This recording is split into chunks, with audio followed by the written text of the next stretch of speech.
walk of the wild ones, into the woods and the darkness, rebirth the ways of the ancient ones. Welcome, dear one, to the Emily Alexina podcast. I'm Emily, and I'm interested in finding and nourishing our highest human potential.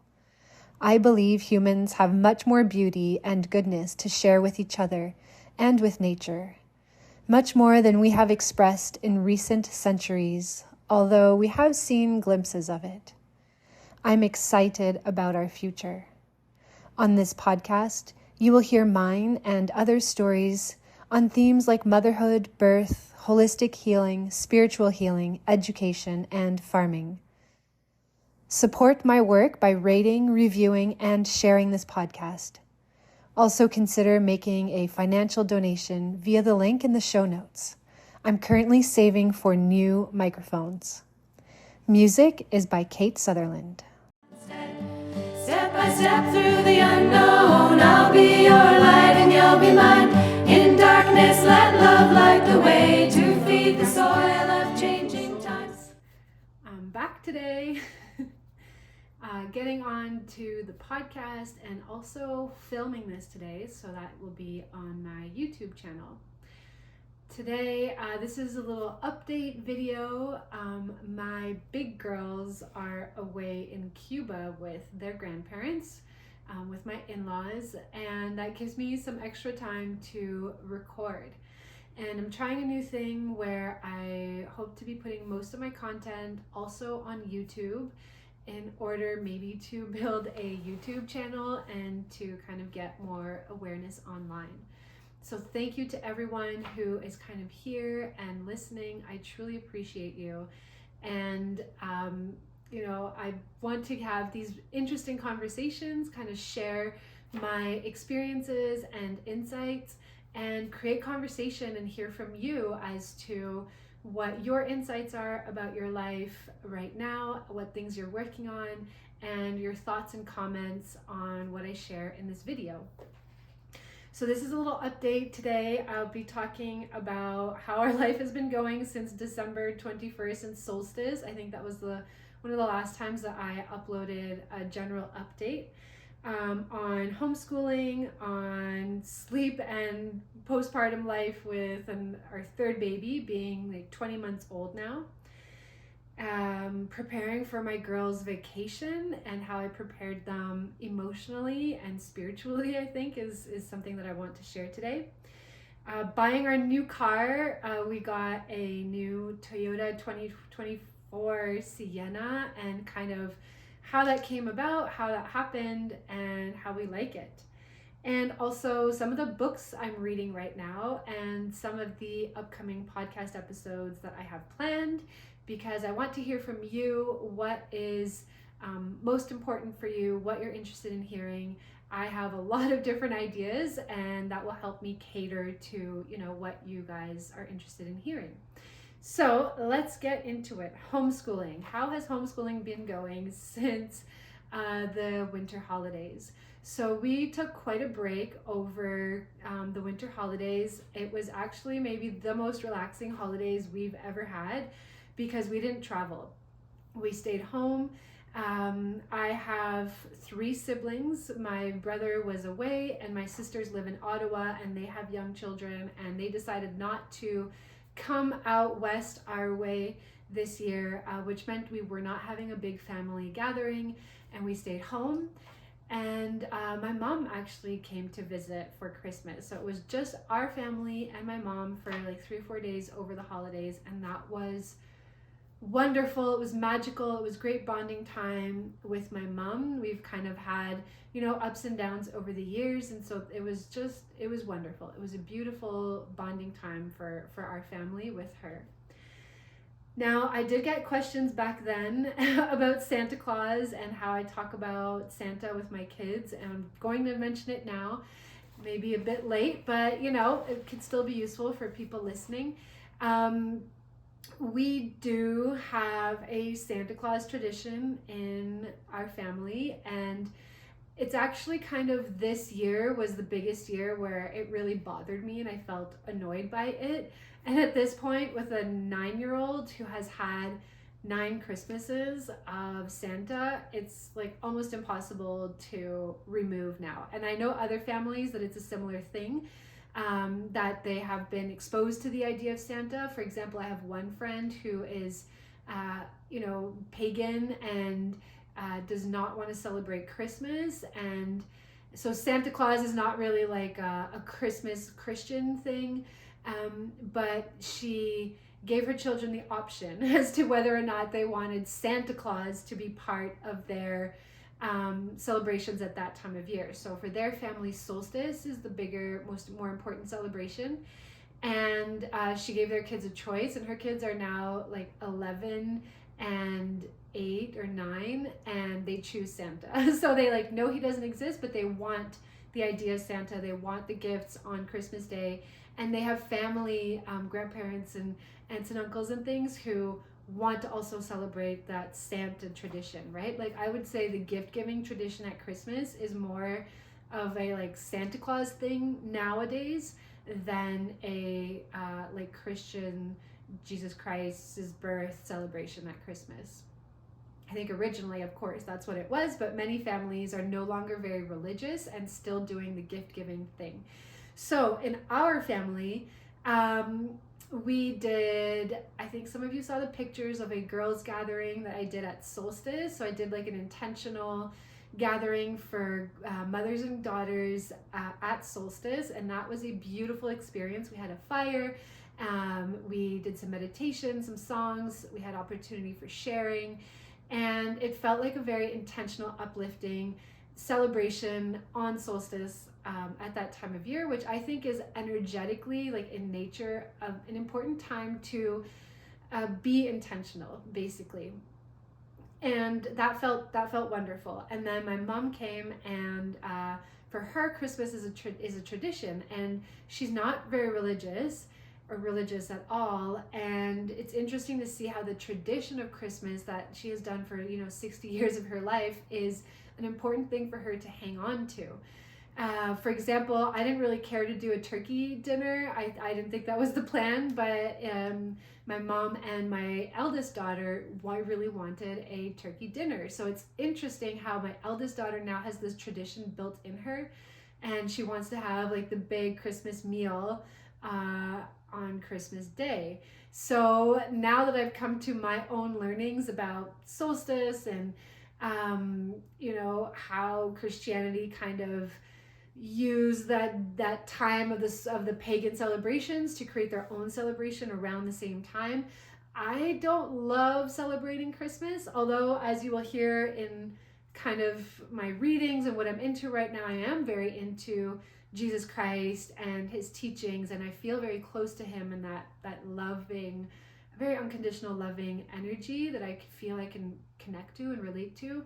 I don't feel Christmas for me is the thing, is the celebration to connect with him. I actually perhaps maybe more Easter. Some people say that Jesus was born around more in the spring, like historically speaking, and not at Christmas. I have not dived into all that yet, but I will.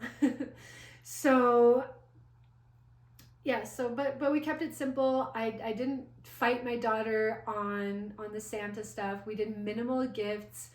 Like I think they each had like 2 or 3 gifts each. My mom brought some gifts, and we didn't spend a lot this year, I found, on Christmas, but the kids were so happy. They also made gifts for themselves, for each other. We went to a secondhand shop, and my daughters got like a car for their little brother. And I found it was a very simple, small, easy breezy Christmas. And I don't think it's going to be like that every year, but it was so soothing to the soul to have that, especially with a small baby. We were exhausted, and it was perfect. So after all that rest, I felt like I had a surge of energy. I also got my bleed like early January, and so that second week of January, when the kids are going back to school, I felt a surge of energy that we were getting back into a really good rhythm and a school rhythm. And we did for about 2 weeks. Okay. We actually set up in this room here where we have a desk, and I would come with my eldest and do like an hour of schoolwork with her. And then I was also finding energy to do stuff with my middle child. And we had beautiful like homeschool flow days that felt so good. And I love being focused on the kids and homeschooling in that way. We did a lot of art. I restarted our Friday pod, and it was going pretty smoothly. We got into a routine where 4 days of the week we were doing this school day routine. And then and then I went on the like downhill of my hormones, and we actually went swimming quite a bit. We were very active, and when my son, our 20-month-old, goes swimming, it's very intense for him. I think it's very tiring for him, especially if we go in the cold pool. And my husband is like, go, go, go, let's be in there for an hour, let's do a lot of exercise, let's do all the exercise, and can maybe push, especially Theo, a little bit too far. And Theo, our youngest, our son, will, gladly do all the exercises, but then basically he ends up nursing a lot after one of these big swimming days. And I think that's why, swimming with the young ones in their lessons, it's not more than half an hour, 40 minutes. And I think it's because it's really intense for them, especially in cooler waters, to keep their heat. And so basically he nursed a lot for like 2 or 3 days after swimming, and that messed up with my hormones. So that would have been my third cycle back after having Theo. And it came on day 38, where I think the first one was like 32 days, the second one was 30 days. So I was hoping it would get shorter and would go to about that 28-day mark, which feels the best for me. But I ended up going to 38 days. So that meant that my downhill, my like low energy of my cycle lasted for an extra 10 days. And I was really tired, which meant that school, like our school routine, went out the window for that time. And what that looks like for us is basically we're flowing through our days. I don't have the energy to hold down like a schoolwork routine. So instead we'll, try to get outside every day. We'll do some cleaning. My girls will have free play. I was also doing our school pod on the Fridays at that time, and I did have a lot of QHHT sessions that I was doing with clients, which were amazing, incredible sessions. And I realized that they take a lot out of me. So there was 1 week within 7 days where I did 3 sessions in a week, and I needed a lot of rest after that. I also kind of come out on a high after the sessions, and then there's a bit of a come down period. So that's interesting. I think that what happens is I get pushed to like another level of understanding and joy and faith and connection to the divine in the sessions.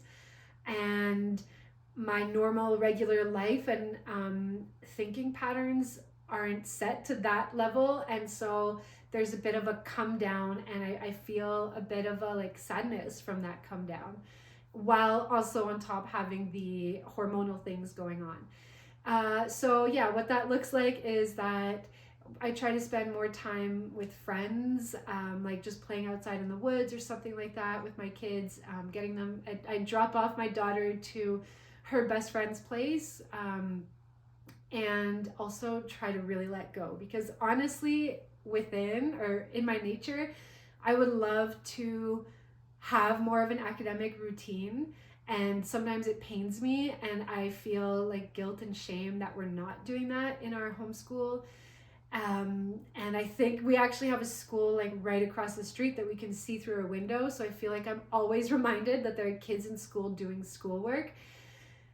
And of course, my husband reminds me that not all 30 children are paying attention and actually doing the schoolwork and actually learning all the time. And so he really helps me kind of come down to a more grounded level.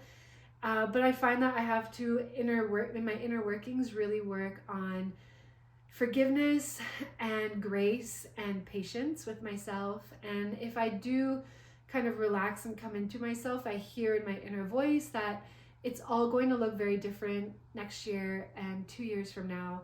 We will be able to get into the school routine that I dream of. And also that I need more help. Basically, I need more adults helping and supporting me in the holding down the academic school side of our homeschool, and that it's okay if that's not the reality and that it can come later. So stay tuned for that progress. Part of why I want to share my experiences is because I know there's a lot of, other moms kind of doing similar things to me or striving to do similar things. And I want to share my inner process and feel like maybe that will help you. I feel like sometimes when I share with some of my friends some of these inner realizations or thoughts, it really helps them like let go of their own guilt and shame and frustrations that they're also having. And also, of course, there are moms who are like, killing it and smooth sailing through different things, and they're in that season. And we can be inspired and admire them and work towards our own version of that. But it is a journey, and to kind of like love and accept and forgive ourselves and have grace every step of the way. Another thing that's been interesting, so while I kind of work through this frustration and sometimes like guilt that I'm not doing enough academically for my children, I try to step back and really see the reality of what they are accomplishing.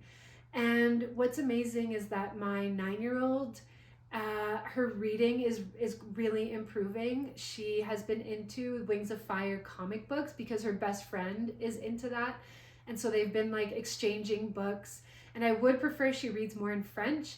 But one of my own personal theories for learning different languages is that learning a skill in any language will be able to be applied in all the languages. So for example, I taught our eldest daughter to learn in French first, and French is a trickier language to learn to read. So I taught her to read in French first, and then she learned English and Russian reading just by herself because she could finally understand how putting the symbols together, makes the sounds that she already knows, and she can read. And so she's been reading this Wings of Fire book, and she resists novels. She really loves the kind of comic book thing, but I'm encouraging and pushing the novels. We've been reading Narnia together with her, and I'll talk about Narnia afterwards. But it's been really incredible to see her progress in that. And now she did pick up a Wings of Fire novel because they have both versions. So she picked up the first Wings of Fire in English from the library novel, and she's working her way through that, talking about it with her friend. And it's really wonderful to see the progress that she's making in reading. And in writing, I feel pressure that I'm not making her write enough. And but then I'll see her there. They play with their friends. They have this whole paper dragon world. It started with a paper barn world, and now it's this paper dragon world. And that's what they spend most of the time doing. Even my 5-year-old, drawing dragons, printing out dragons, cutting them up. They have these big Bristol boards with like the whole world in them. Actually, if you want to see it, I can grab it for you right now.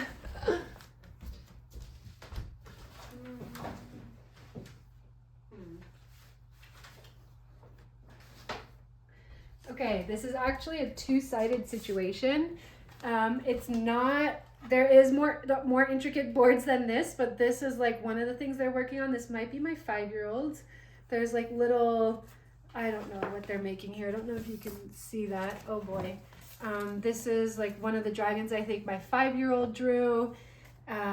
So they were printing out the dragons, and I was a bit kind of I didn't like that they were printing everything out. I want them to develop their drawing skills. And then we got the book, like how to draw dragons from Wings of Fire, and so we've just gone crazy with that. See, this is the back of it. I don't really know what this is here. There's something very interesting there. There's some kind of a garden. Anyway, that could actually be my 9-year-old's. It's a bit more scribbly than I would like it to be. She has like her father's tendency of doing things like quick and easy. And I would like her to be more detail oriented sometimes. But then the other day she drew this amazing dragon. She followed a YouTube video and it was the best drawing I think she's ever done. And I was like, wow, like it just comes, you know. I try to tell her to be more detail oriented, and maybe if we had, you know, better school routine and drawing together and doing art together, she would be. But I think when it's necessary and when she wants it, she does do it. So that's been very interesting to watch. My 5-year-old is a lot more detail oriented and will often do drawings that are cleaner and where she's put more attention to details than her bigger sister.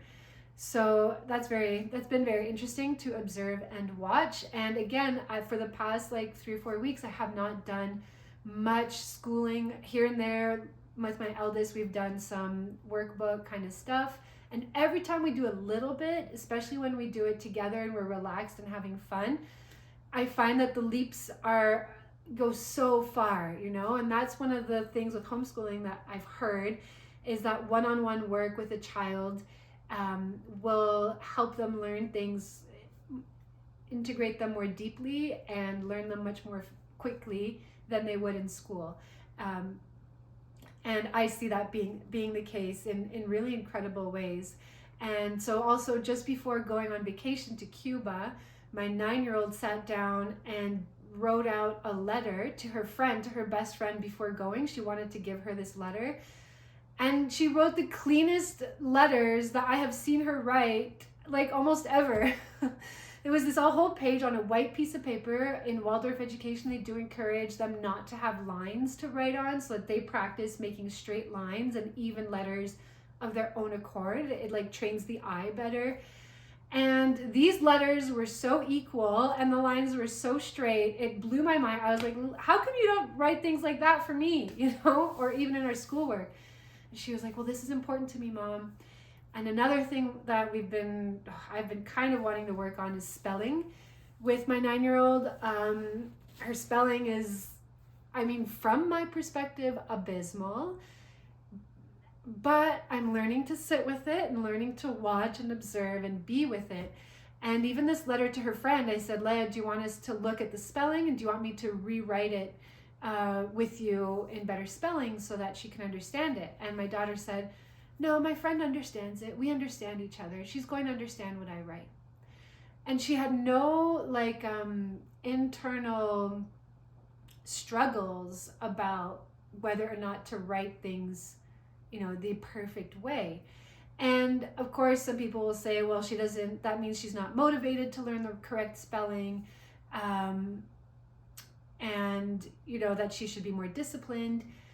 But there's an aspect to this that is really special, in my opinion, because she can really let the writing flow without worrying and tying herself up about correct spelling. And they talk about this in Waldorf education, to encourage children to just write, to put their feelings and thoughts on paper and to just write it out. And that the spelling and grammar and all these things will come over time. But having that foundation of being able to take things from within and put them without is like the most important. And I think as adults, we can relate that sometimes our sense of expression is stunted because we're worried about doing it right? Because we have all these laws and these things that we've learned in school as to how we can express ourselves well, and that blocks us from taking what's within and putting it without, right? So I find that she amazes me sometimes in that she is very confident, but also very humble in just, you know, expressing herself without much worry or concern about whether it's right or wrong and what other people are going to think. And especially to her best friend, you know, it was even more like open-hearted. She's just writing a letter to her best friend.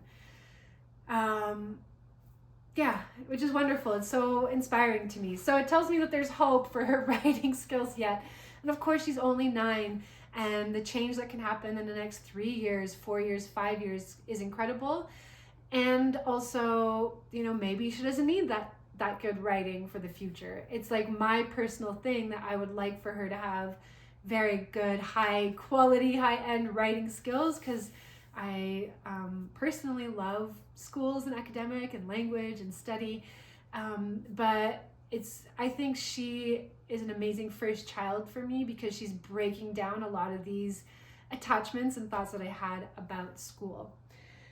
Okay, so about Narnia, the Narnia book, we're reading the first one. We basically have this giant book translated into French, beautiful translation. I think eventually she might, you know, read them in English. I think that's what I did as a child. I first read it in French and then in English. And we're going through it together. We're reading it together. She's not yet at the level to read these things by herself. And as we go through it together, we kind of learn new words, we look them up, we talk about the different concepts. It's super fun for me. I feel like enlightened and uplifted by these stories. This first book, there were aspects of it that were a little bit dark. And the 9-year-old, I think, craves some of that darkness. They crave the light and dark contrast. They're ready for more psychological, emotional intensity, I think, to like expand their feeling centers and their understanding of the world. They really crave it sometimes. And I think even this Wings of Fire dragon thing, which I sometimes find a bit too like intense or violent, feels that within her. Now my 5-year-old feels this energy and doesn't want it. So what I was trying to do was like at bedtime, read a little bit for my 5-year-old and then say, okay, you can fall asleep. Because before that's what she would do. When I would read to my eldest, the 5-year-old would just fall asleep and we could read our novels together that were more like of a mature level. Now she's almost 6. She doesn't fall asleep as easily and her mind wants to listen to what I'm reading, and she doesn't just fall asleep into the dream world, and she gets really upset. She says, I don't want to read Narnia. I don't want to listen to this. Like, I don't like it. It's too much for her. It's too much intensity that she's not ready for yet at her age. So it's been tricky. I feel like a part of me misses the simplicity of being able to read part of our novel with my eldest every night. And so it's also been tricky because my husband works till 9 p.m. And so our 18-month-old has been crazy with sleep and falling asleep much later as his sleep cycles change. And so everyone is now only falling asleep after my husband comes home around 9:15. He takes the baby, the 5-year-old the 6-year-old falls asleep, and then maybe if I have the energy, I can read Narnia to the eldest. So I'm finding that a little bit tricky. I would like all of that to be more simple, but that's where we are at right now, and maybe that's helpful. Maybe that's helpful to you. Okay, preparing for the vacation. I wanted to touch upon preparing my girls emotionally and spiritually for the vacation. So they are away right now with my in-laws for 7 days. And it's been interesting leading up to this, all the inner workings that we talked about, that I talked about with my girls leading up to this vacation. So my eldest, as I was preparing, just getting the passport for her sister like a month ago, my eldest was getting really nervous and had a lot of these emotions and anxieties about the thought of being away from me and going to Cuba for 7 days. And I told her that, I said, are you going away right now? And she was like, no. And I said, so you want to think about this trip for a month? We don't even know, we don't even have the dates for it yet. And you want to be anxious about the trip for a whole month or indefinite amount of time because the dates haven't been set. Is that what you want to do to yourself?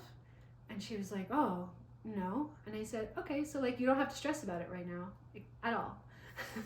She was like, oh, right, okay. And I think my personal workings of learning to have anxiety, like to quell my anxiety about the future, and my studies of being in the present moment have helped me put this into words for my 9-year-old. And then even like the day before, or I think 2 days before the trip, she's like, okay, now the trip is in 2 days. Like, you told me not to stress before when I didn't know the date, when it was far away, but now it's 2 days away. Like, now I feel like I'm stressed. And I was like, oh, okay, that's interesting. I said, well, like, what do you want to do about that? Do you want to stay stressed, or can we talk about the things that are making you feel afraid and, you know, deal with it so that you can just enjoy this moment and then enjoy the moment when you're in the moment of travel? And she was like, oh, yeah, let's just talk about what I'm actually afraid of. And what they're actually afraid of mostly is being, you know, away or far from me.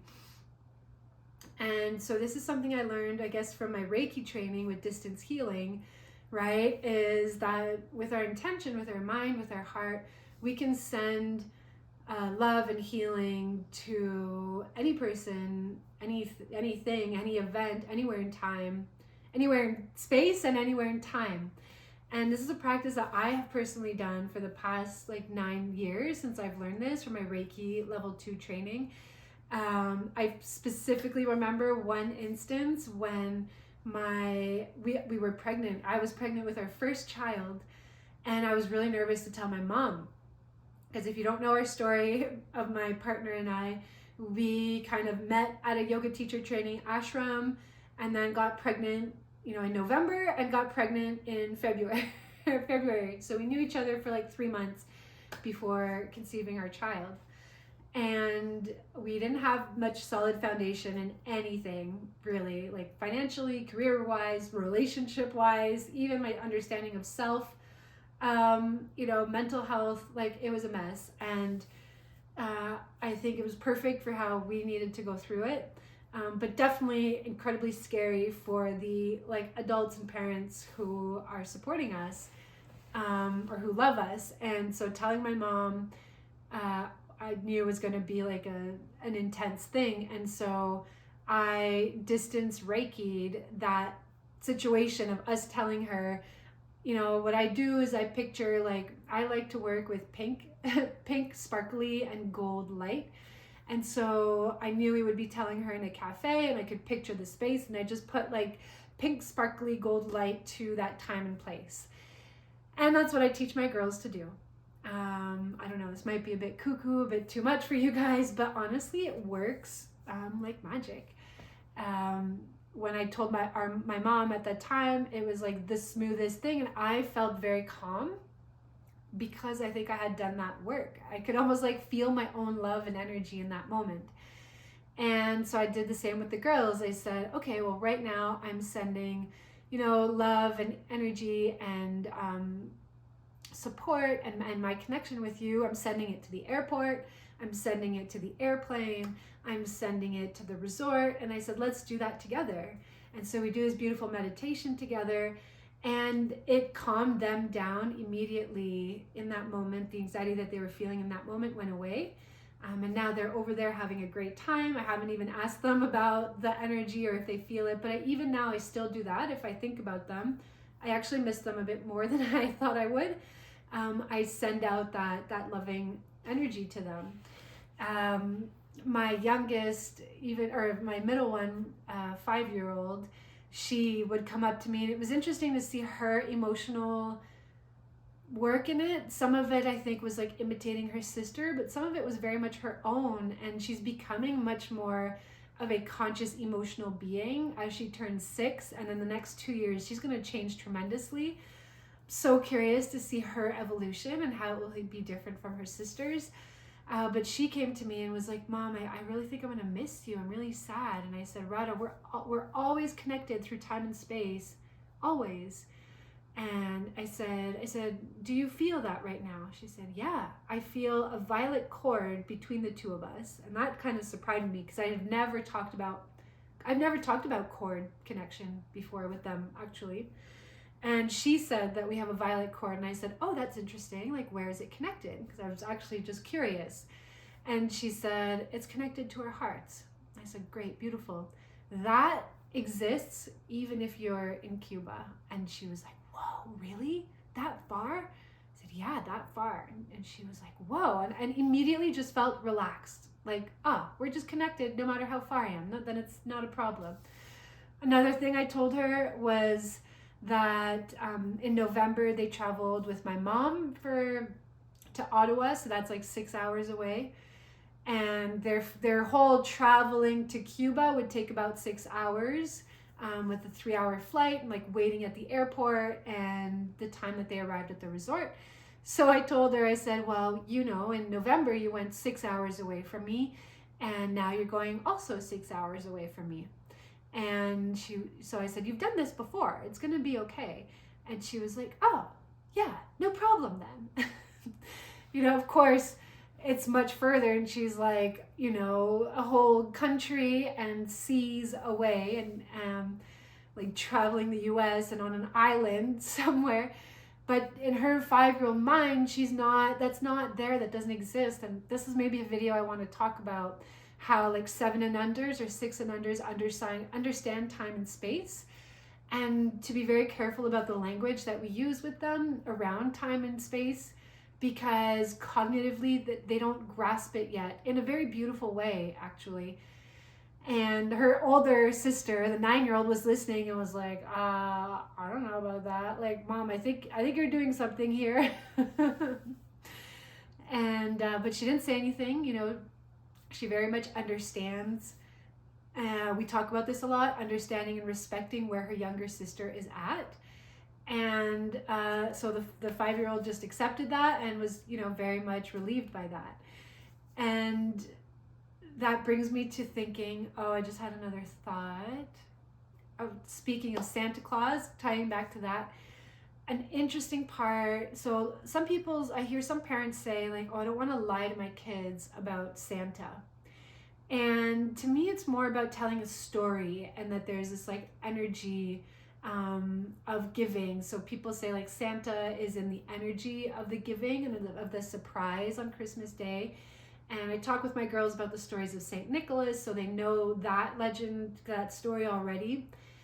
And with the 9-year-old, she awakened to Santa, I think last year, and I make it like a special thing that she is now in on this adult secret of the mystery of the story, and helps with the gift giving. And also a part of her like wants to stay in childhood, and she's like, I don't want to see you preparing the gifts, I don't want to see them wrapped beforehand, I want to wake up and have the surprise. So she's like keeping herself in that place. But she did do some secret wrapping and secret things for her siblings, which I remember as an eldest child.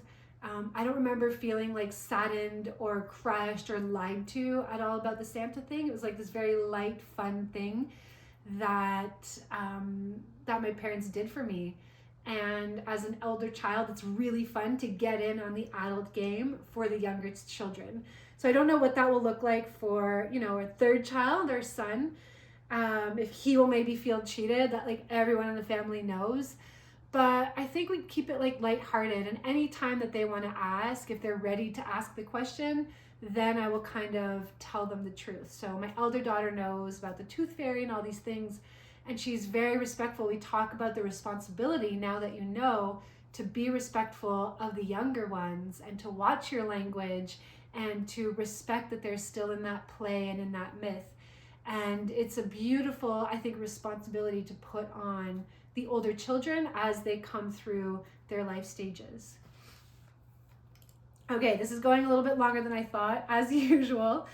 But I wanted to mention about our new car. I guess I could put that in a different episode, but I'm just going to keep it here. Our Sienna. And I want to talk about some of the inner workings of this, the like workings of manifestation. There's a podcast I listen to that I love, that I recommend. It's the Bella Lively podcast. And she teaches inner voice work. She kind of has she's trained in hypnotherapy. So she has an incredible like direct way to access the inner voice. And I dream of doing her training actually, and helping, my niche population of people with inner voice work. Part of her inner workings was that she got divorced at like 20, or maybe in her 30s, 29, 30. She dreamed of having like a family life and children and a home, and it like all fell apart for her. And she decided to trust her inner voice and to trust the flow of life, and just go with that. And that led her to traveling around the world, to her podcast, to teaching online. She's quite a successful businesswoman, which I admire her for. And she's now living in London. So she's been like a world traveler. Honestly, in some ways, like the opposite of my life, which is why I like to listen to her.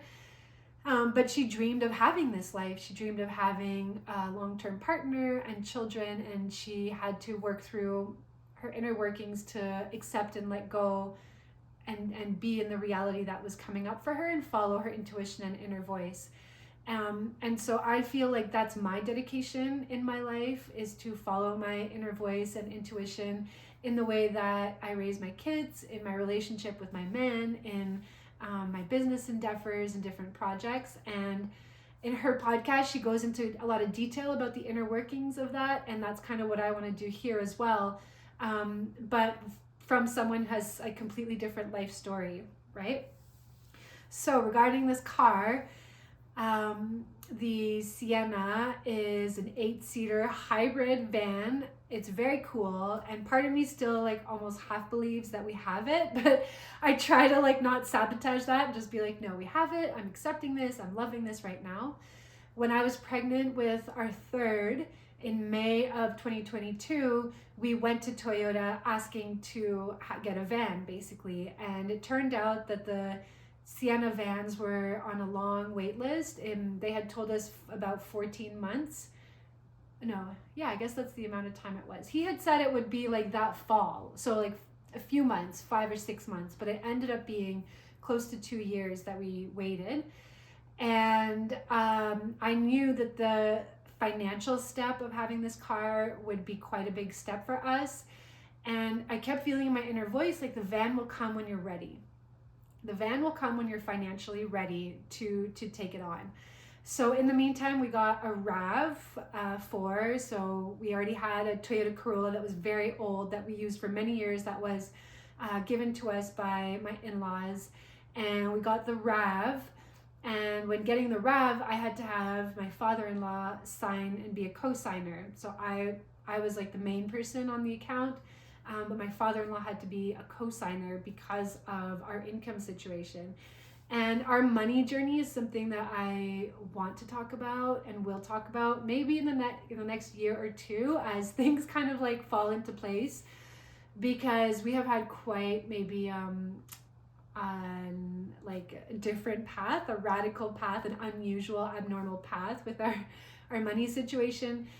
But I have been like kind of following my inner voice every step of the way. Truly, if I look back, I can say honestly, I have just followed my intuition and inner voice every step of the way, with the work that I want to do, with how I want to be with my children, and I think my husband has done the same. So this is a big deal for us. Like, we don't own our home. We live in my in-laws' home, and so they own this house. It was like an investment, a second home property for them.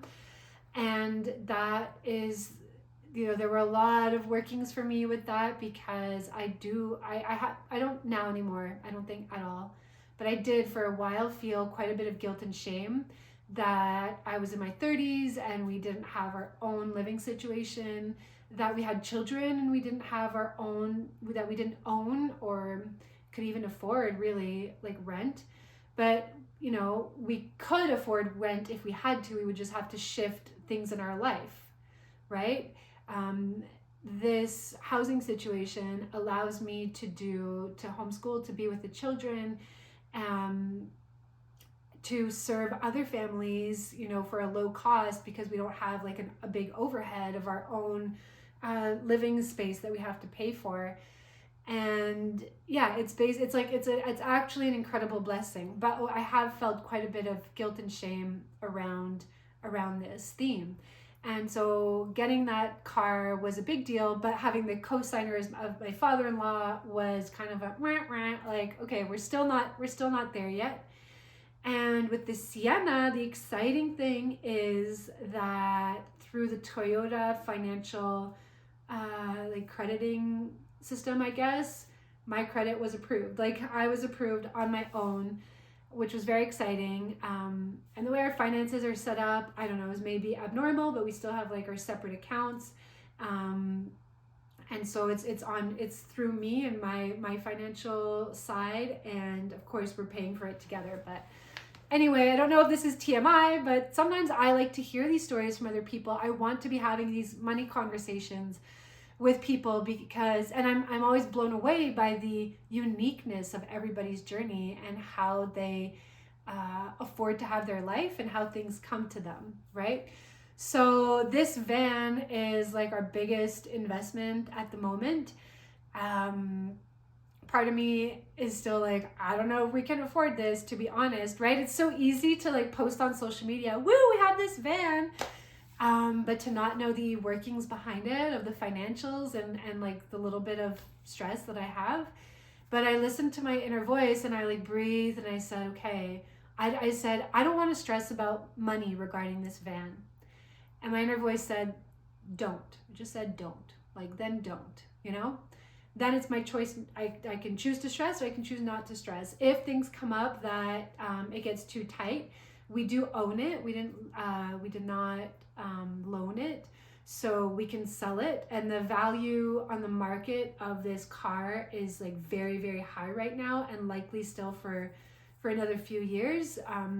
So for example, we could actually sell it right now for $10,000 more than we bought it for, because of the value on the market, because there's there's a lot of demand and not a lot of vans available for people.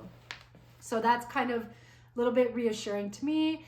I'm still learning quite a bit on the like money sides of things. I highly recommend Money with Katie podcast. She's like fun. She's a bit younger than me, and listening to her has really helped me kind of get more confident and solid with money. In ways that like the manifestation money world has not really helped. Like I feel like this is like the real practical kind of stuff, which I'm still not really able to do, to be honest, with the income that we have, but at least I have a wisdom foundation that I can build on when we do have the income coming in. And yeah, I don't know, maybe that's TMI, maybe I'm getting too personal here, but that's part of how I am. And I'm so excited to be sharing this journey with you guys. I think in the next 2, 3, 4 years, I feel like our financial situation is going to change considerably. And I want to share with you the inner workings of that. The other thing with this van, when the guy from Toyota called, he said, okay, your van's ready. And inside of me, I like kind of sunk because I was like, oh my God, I don't think we're ready. He said, it's ready. It's going to be ready on February 14th.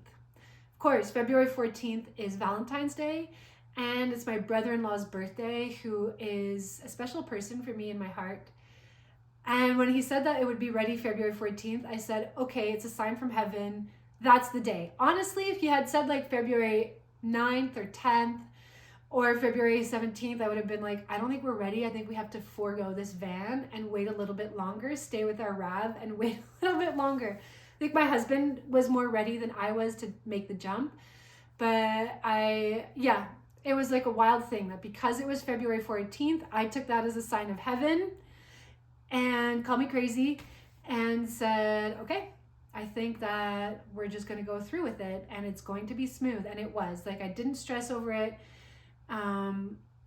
I'm also not like very attached to it. Sometimes I get very excited. I'm like, oh my God, I love this van. I'm so glad we have it. And then I think to myself, like, and we could lose it. Like, everything material that we have is given to us by God and can be taken away at any moment if that's like in the highest interest. And we will be okay if we lose it. So that kind of belief, really honing that and holding that truth, helps me to enjoy the material things that I have without being attached to them. So I do that with the van, and I say, I'd say to it, I'm so grateful that we have you. I did a little prayer in my mind of like thinking of all the humans involved in, its conception, its design, building it, getting the resources from the earth for it to be here.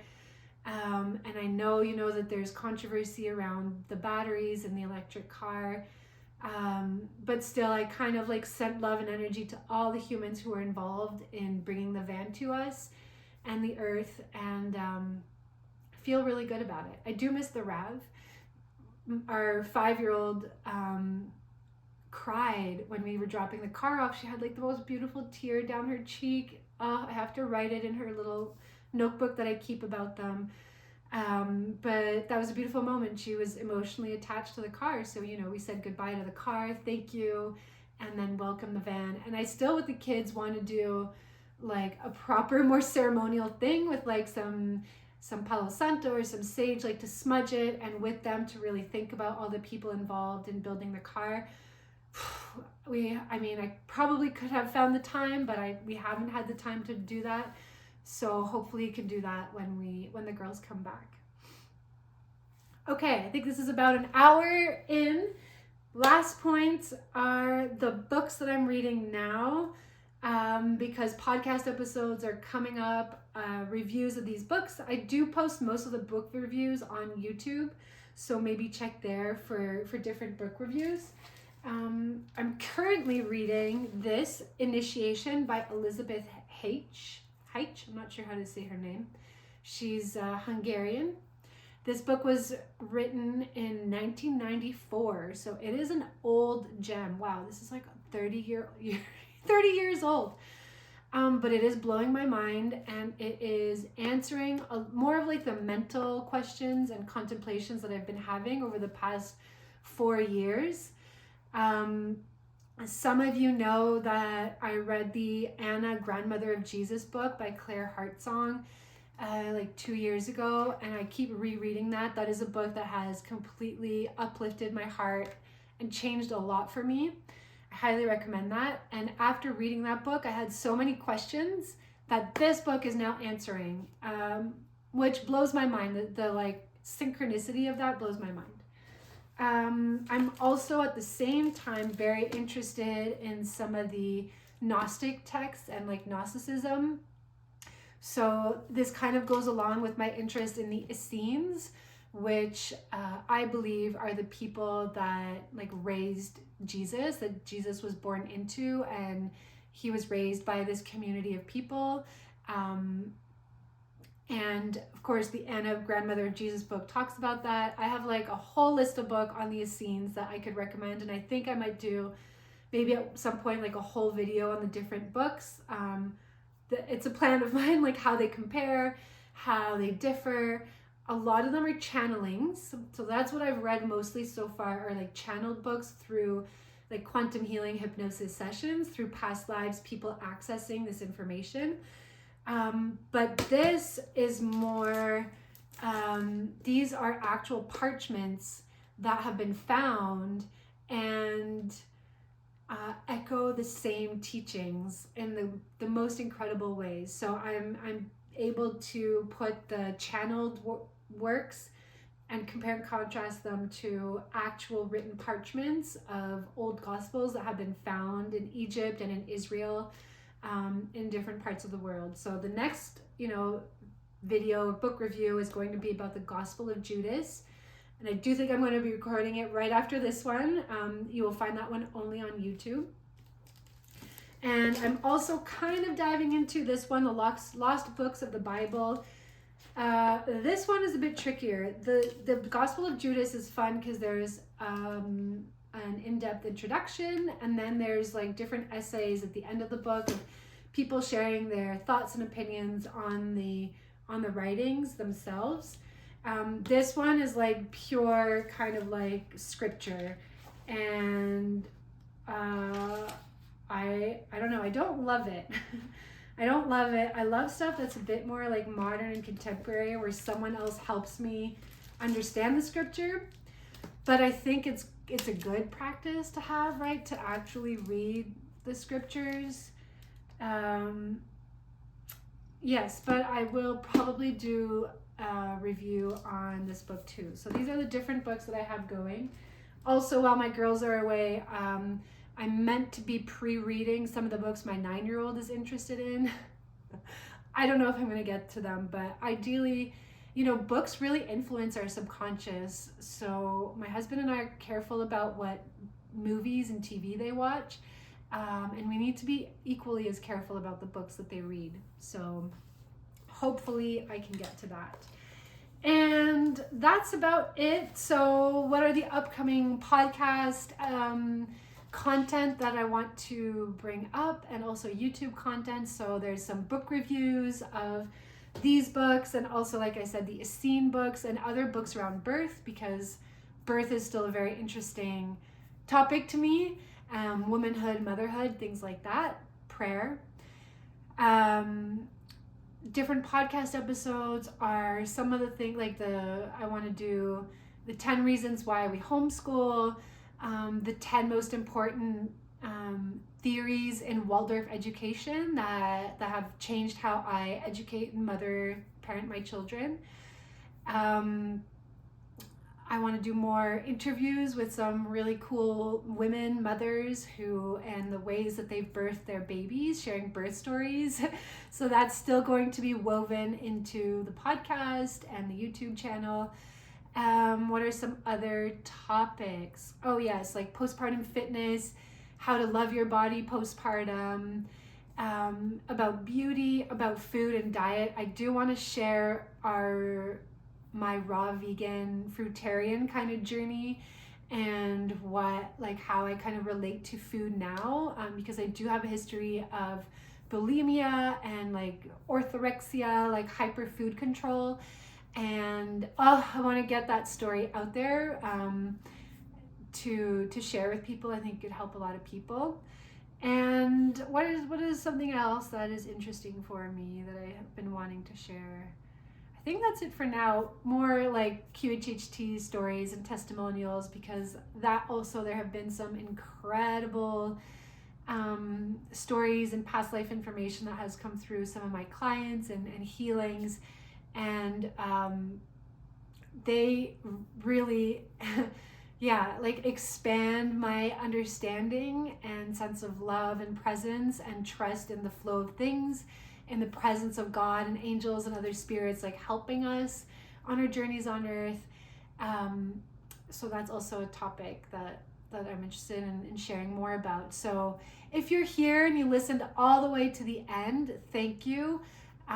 Tell me in the comments below, or if you're listening to this on a podcast, let me know what you're most interested in hearing about next. You can email me or connect with me through Instagram, or the Telegram link is also there.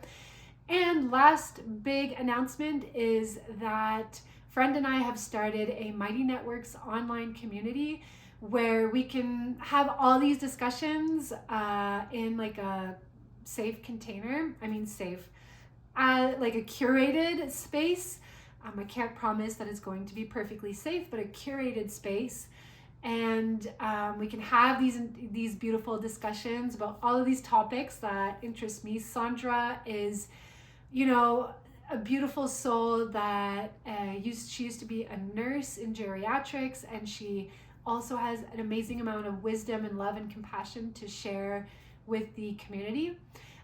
So the link for that is below, and that's it for today. So much love to you. Thank you for listening up to now, and I wish you the most beautiful day.